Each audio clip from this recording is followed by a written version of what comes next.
আসসালামু আলাইকুম। ময়মনসিংহ ধান চাষী কৃষি প্রজেক্টে আপনাদের স্বাগত জানাচ্ছি। আপনারা দেখতে পাচ্ছেন আমি একটি আমনের ধানের জমিতে আছি। এই মুহূর্তে বিষ স্প্রে করতেছি।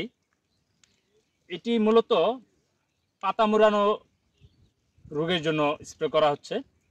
আপনারা যে সকল কৃষক ভাইরা আমনের ধানের জমিতে পাতা মুড়ানো পোকা সর্বনিম্ন 20 থেকে 25 ভাগ বা 25% পর্যন্ত আক্রান্ত হয়েছে বা করে ফেলছে, সেই সকল জমিতে কেবলমাত্র আপনার পাতা মোড়ানো পোকার বিষ স্প্রে করবেন।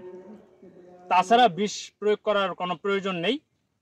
যদি 20 থেকে 15% বা তারও বেশি 25% পর্যন্ত আপনার পাতা আক্রান্ত করে ফেলে পাতা মোড়ানো পাতা পোকা, তাহলে আপনারা ক্লোরোপাইফস গ্রুপের যে কোনো কীটনাশক আপনারা ব্যবহার করতে পারেন।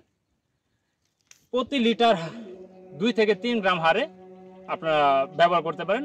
5% জমির জন্য 10 লিটার পানি দিয়ে ব্যবহার করতে পারেন। এবং অবশ্যই একটি সতর্কবার্তা, সেটি হলো যে বিষ প্রয়োগ ক্ষেত্রে অবশ্যই মাস্ক গ্লাভস পরিধান করে আপনারা জমিতে বিষ স্প্রে করবেন। যদিও বা আমি মাস্ক পরিধান করতে ভুলে গেছি বা নিয়ে আসিনি, এটি স্বাস্থ্য ঝুঁকি রয়েছে। অবশ্যই সকল কৃষক ভাইদের এই স্বাস্থ্য সচেতনতার দিকেও খেয়াল রাখতে হবে। সকলে ভালো থাকুন, সুস্থ থাকুন। আসসালামু আলাইকুম।